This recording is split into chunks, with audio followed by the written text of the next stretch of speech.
Mapapagod, pero hindi susuko. Alam mo ba na may dalawang uri ng pagod na pwede mong madama? Una, yung pagod na itutulog mo lang at pagising mo, okay ka na. Pero may isang uri ng pagod na talagang kakaiba. Yun ay ang pagod na hindi nadadaan sa pahinga. Isang pagod na magpapahiwatig kung gaano kabigat ang mga problema mong daladala. Pagod na magpapanginig ng mga luha sa mata. Pagod na magdidikta sa'yo para sabihin ayaw mo na.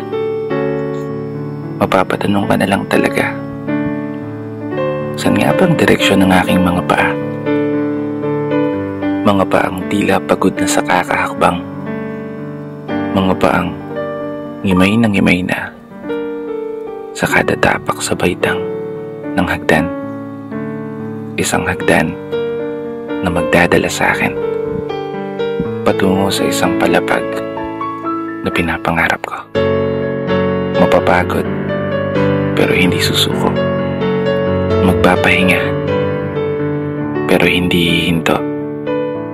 Para sa pamilya at para sa pangarap.